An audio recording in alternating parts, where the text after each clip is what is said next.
In this edition of the Best Horror Movie You Never Saw video series, we're taking a look back at the 2008 film 100 Feet, a clever addition to the haunted house subgenre from the mind of the Hitcher and near-dark screenwriter Eric Red. Red wrote and directed 100 Feet, which stars Famke Janssen as Marnie, a woman who killed her abusive husband Mike in self-defense, but has still spent the last 2 years in prison. Now she's going to finish up her sentence with a year of house arrest, time she'll be serving in the very same house where she killed the guy. His blood is even still on the wall when she is brought back home and fitted with an electronic ankle bracelet by tech officer played by Arrow in the Head founder John the Arrow Fallon, who delivers the exposition we need to understand how that bracelet works and makes his character seem like a really nice person while doing so. Yeah, it's a bit bulky.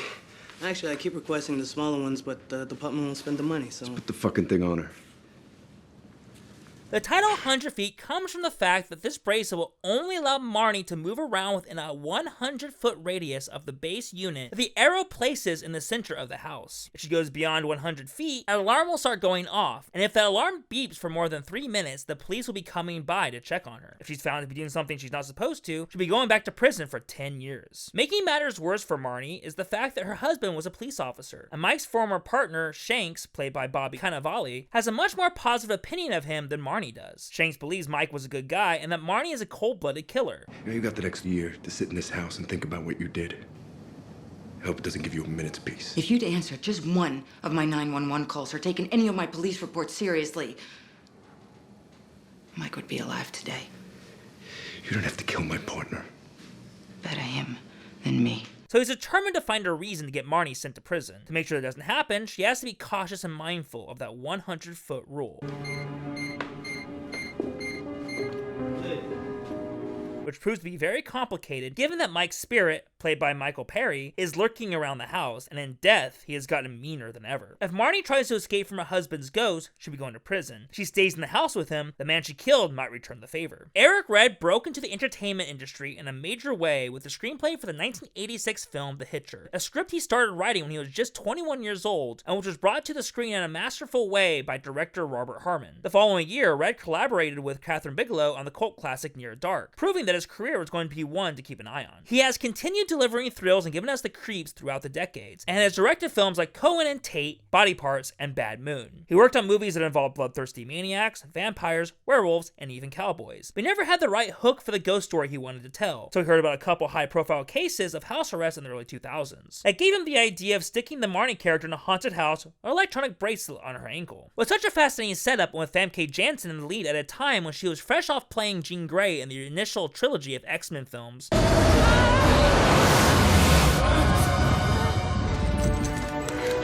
it's disappointing that due to the crash of the film market at the time, 100 Feet didn't land bigger distribution deals. The film barely played in theaters at all, earning just $1.4 million from screenings in a handful of territories around the world. In the United States, it was a television premiere on the Sci-Fi Channel, and was then given a bare-bones DVD release courtesy of The Asylum. Yes, Sci-Fi and The Asylum. The companies that would later team up for the nonsensical Sharknado franchise were the ones who helped Red get his haunted house movie out into the world. With that sort of release, it's easy to see why it didn't catch on with a wider audience. Anyone who didn't tune in to see it on Sci-Fi can only blind buy it on DVD. Those who did tune in would have found that this was not the network's usual type of movie. 100 Feet deserved better than it got. It should have gotten more theatrical play rather than going straight to Sci-Fi, and there should have been some bonus features on the DVD release. The movie has developed a very well-deserved cult following, but it still hasn't been seen by nearly enough horror fans. Inspired by the likes of The Innocents, Rosemary's Baby, and Wait Until Dark, Red was aiming to give its contemporary ghost story an elegant, old-school cinema feel, and he was able to accomplish that with the aid of cinematographer Ken Kelch. This is a great-looking movie, filled with impressive camera work. Although it's set in Brooklyn brownstone, the interiors were filmed on sets constructed in Hungary, which allowed Red and Kelch to place the camera anywhere they wanted to in the rooms, since they were able to move walls and take away ceilings. Red said, "What interested me in writing the script and directing the film was doing an exercise in tension and suspense without relying on blood and gore, just manipulating audiences and expectations. Just when you think something terrible is about to happen, it doesn't, and just when you least expect it, it does." Famke Janssen received some strong support from Cannavale as Shanks.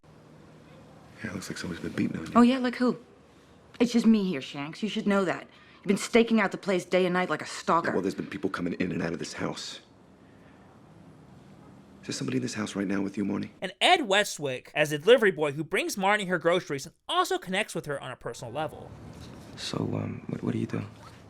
Oh, I work out of the house. Right. Well, cool. But she carries the majority of the film on her shoulders and gives one of the best performances of her career. You're coming! You hear me? You're coming! You beat the shit out of me for years! And when you were on the juice, it was worse. The Shanks character may doubt her, but it's clear to us that Marnie really was acting in self-defense when she stabbed her husband to death, and that Mike has put her through a living hell before things reach that point. He came at me with a knife. I got so scared. It's okay.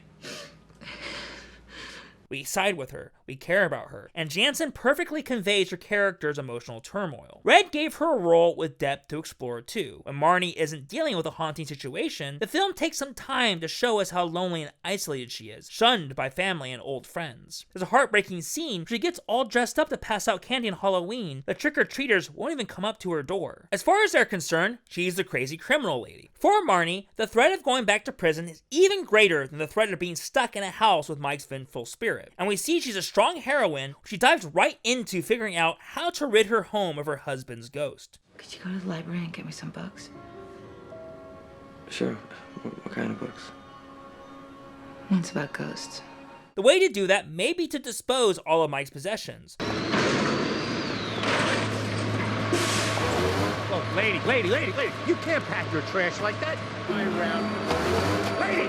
When she finds that the corrupt cop was hiding a huge amount of cash beneath their bedroom floorboards, some viewers might start thinking that they wouldn't mind cohabitating with an angry ghost for however long it would take them to spend all that money. The closer Marnie gets to removing him, the more it becomes clear that Mike is not going to leave without a fight. If you're the type of horror fan who has trouble getting into haunted house movies because you're not scared by the sound of creaky floorboards or the sight of doors swinging open on their own, 100 Feet is a haunted house movie that might win you over. Mike doesn't waste the viewer's time by just trying to unnerve Marnie. The evil bastard makes his presence known with acts of physical violence, hitting people, tossing them across rooms, throwing glass plates at them. This is a ghost of fear because he might just kill you outright instead of moving some furniture to scare you. Perry wasn't giving many lines to speak because Mike is not a chatty spirit. They didn't need words to get across the fact that Mike is very pissed off. There are moments of extreme violence in Red's previous works, and while he didn't want to rely on blood and gore when making this one, he also didn't leave it out completely. One of the best scenes in the movie is the one that does get bloody. At the center of the scene is Westwick's character Joey, who Marnie has just slept with. She sleeps with him because he's one of the few people to show her any kindness. But in the middle of it, she also seems to start taking extra enjoyment from the fact that she's bothering Mike by sleeping with Joey, since the ghost has to lurk there and watch it happen. Turns out that making Mike even angrier was not a good move. Mike is so jealous, he decides to show Marnie and Joey that he is still capable of physically destroying somebody. He makes a mess of that delivery boy. The scene is really horrific, disturbing, and disgusting. Then Red manages to make the situation even more tense after Joey's dead, as he reveals that Shanks is right outside Marnie's door. We know he would be eager to blame her for the murder if he happens to see the body. Watching Marnie try to keep Joey hidden until she can get rid of Shanks is very engaging and captivating. Truly the stuff that great thrillers are made of. There's been a huge boom of supernatural horror movies in recent years, and in that time we have gotten some new haunted house classics. 100 Feet isn't as well known as many of its contemporaries, but it ranks up there with the best of them. Just like Near Dark is a great vampire movie and Bad Moon is a great werewolf movie, 100 Feet is a great ghost story. And we'd be saying that even if it didn't have the arrow in the head connection. Red has a knack for taking established subgenres and putting his own unique, fascinating twist on them. Using the electronic house arrest bracelet to trap a woman, the angry spirit of the man she killed in self-defense was a really clever idea. Red turned that idea into a well-crafted film that really draws the viewer in. If you haven't seen 100 Feet yet, it's highly recommended that you seek out the Bare Bones DVD or Blu-ray. If we can build the cult following for this film a bit more, maybe it will finally get the special edition release it deserves, like Red's Bad Moon and Body Parts recently did. So there you have it. If you enjoyed this video, please like and subscribe, and if you have a suggestion for our next episode, please leave it in the comments below.